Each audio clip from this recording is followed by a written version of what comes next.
محمد صلی اللہ علیہ وسلم جاننے والے اور نہ جاننے والے کبھی برابر نہیں ہو سکتے. جاننے والے اور نہ جاننے والے کبھی برابر نہیں ہو سکتے. جس طرح ایک بینا شخص اور نابینا شخص برابر نہیں ہو سکتا، ایک آنکھ والا اور ایک اندھا آدمی برابر نہیں ہو سکتا، اسی طرح یہ علم دین حاصل کرنے والے، دین کے علوم جاننے والے اور نہ جاننے والے برابر نہیں ہو سکتے. قل هل يستوي الذين يعلمون والذين لا يعلمون. تو اس آیت کریمہ سے علم دین حاصل کرنے والے کی اہمیت اور اس کی فضیلت کا پتہ چلتا ہے. اسی طرح دوسری آیت میں اللہ تعالیٰ نے فرمایا یرفع اللہ الذین آمنوا منکم والذین اوتوا العلم درجات، کہ اللہ تعالیٰ مومن بندوں کے درجات بلند کر دیتے ہیں. یرفع اللہ الذین آمنوا منکم، تم میں سے جن لوگوں نے ایمان لایا، جو مومن ہوا، جو اپنے دل سے اللہ پر ایمان لایا، زبان سے اقرار کیا، اعضائے جوارح سے واضح کیا اللہ کے یکتائی کو اور اس پر عمل کیا، تو گویا وہ اس سے اللہ تعالیٰ نے اس کے لیے اللہ تعالیٰ نے جنت کا راستہ آسان کر دیا. اس کے لیے اللہ تعالیٰ اس کے درجات کو بلند کر کے اس کے لیے جنت کا راستہ آسان کر دیتا ہے. اور والذین اوتوا العلم درجات، اور جنہیں علم دیا گیا، جنہیں قرآن و حدیث کا علم دیا گیا، جو علوم شرعیہ سے واقف ہوا، جن کے اندر قرآن اور حدیث کا علم آیا، ان کے بھی درجات اللہ تعالیٰ بلند کر دیتے ہیں. تو ان آیتوں سے اس بات کا اندازہ لگتا ہے، یہ بات روز روشن کی طرح عیاں ہو جاتی ہے کہ علم دین حاصل کرنے والے کی بھی بہت بڑی فضیلت ہے. علم دین حاصل کرنے والے کی بھی بہت بڑی فضیلت ہے. ایک اردو شعر کے اندر کسی نے کہا، جو جاہل کی پوشاک اچھی تو کیا، جو جاہل کی پوشاک اچھی تو کیا، چھچھندر کے سر میں چمیلی کا تیل. اگر چھچھندر کے سر میں عطر لگا دیں گے، خوشبودار تیل لگا دیں گے، پھر بھی اس کی بدبو نہیں جائے گی. اسی طرح ایک جاہل، ایک گنوار اگر خوبصورت لباس پہن لیتا ہے، نقش و نگار والا کپڑا اگر اپنے اوپر زیب تن کر لیتا ہے، کوئی ضروری نہیں کہ اس شخص کا درجہ بلند ہو جائے گا، اور کوئی ضروری نہیں کہ اس کا مقام و مرتبہ اللہ کے نزدیک زیادہ ہو جائے گا. تو اللہ اس شاعر نے چھچھندر سے اس کی مثال دی ہے، چھچھندر سے اس کی مثال پیش کی ہے کہ جو جاہل کی پوشاک اچھی تو کیا، چھچھندر کے سر میں چمیلی کا تیل. اسی طرح کسی عربی شاعر نے فرمایا لیس الجمال باثواب تزیننا، لیس الجمال باثواب تزیننا ان الجمال جمال العلم والادب. کہتے ہیں کہ نقش و نگار والا کپڑا، خوبصورت کپڑا پہن لینے سے انسان خوبصورت نہیں ہوتا.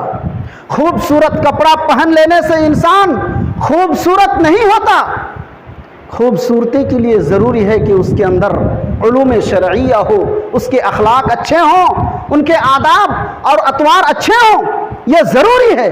لیس الجمال باثواب تزیننا، جو کپڑا ہمیں زینت بخش دی ہے، نقش و نگار والا کپڑا، وہ کپڑا جس میں خوبصورت بیل بوٹے لگے ہوئے ہوں، وہ کپڑا ہمیں زینت نہیں بخشتی ہے جب تک کہ ہمارے اندر علم نہ ہو، ہمارے آداب اور ہمارے اطوار اور اخلاق نہ ہو.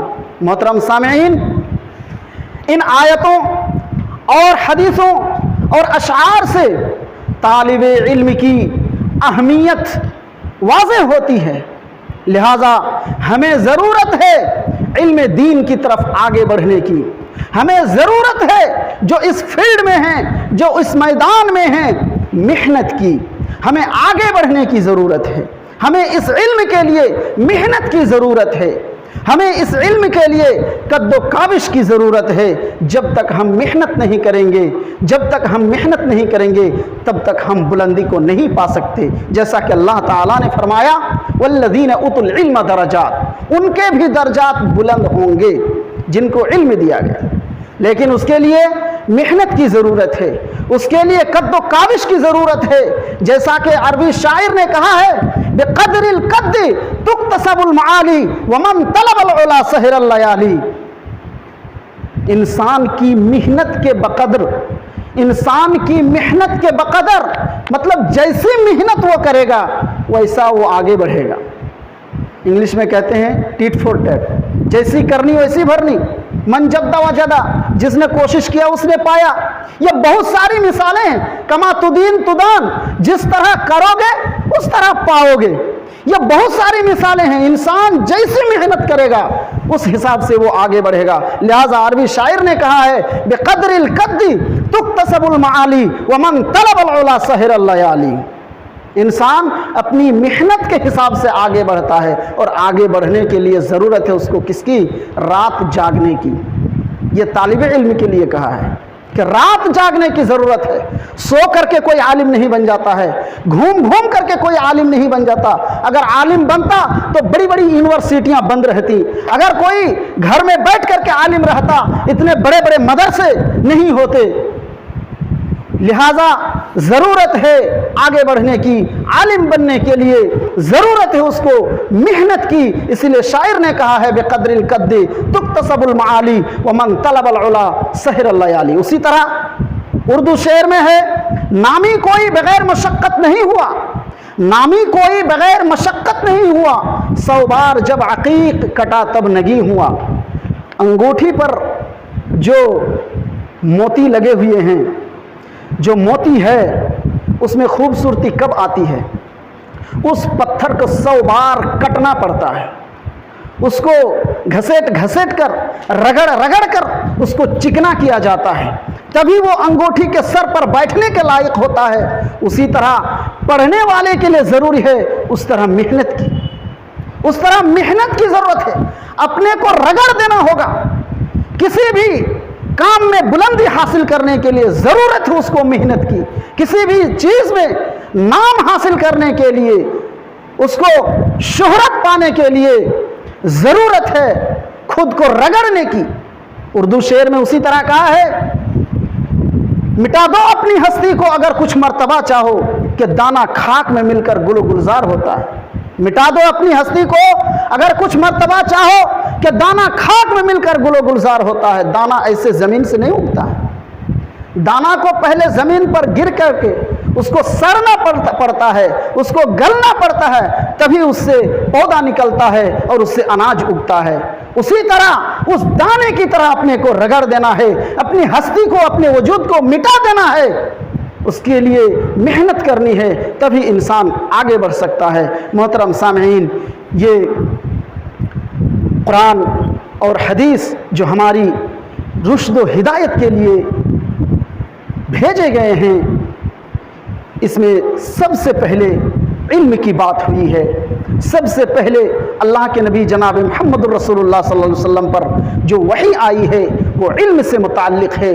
جیسا کہ اللہ رب العالمین نے فرمایا اقرأ باسم ربک الذی خلق خلق الانسان من علق اقرأ وربک الاکرم. اقرأ باسم ربک الذی خلق خلق الانسان من علق اقرأ وربک الاکرم الذی علم بالقلم علم الانسان ما لم يعلم.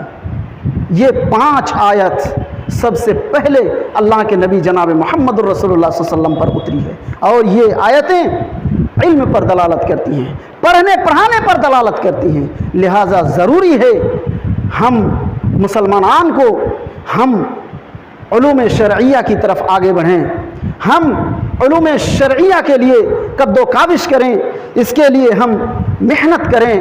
ہمیں اس کی اہمیت اور اس کی فضیلت کو سمجھنے کی ضرورت ہے. وآخر دعوانا ان الحمدللہ رب العالمین. اللہم صلی علی محمد وعلی آل محمد کما صلیت علی ابراہیم وعلی آل ابراہیم انک حمید مجید. اللہم بارک علی محمد وعلی آل محمد کما بارکت علی ابراہیم وعلی آل ابراہیم انک حمید مجید. سبحان ربک رب العزت عما یصفون وسلام علی المرسلین والحمد للہ رب العالمین. السلام علیکم.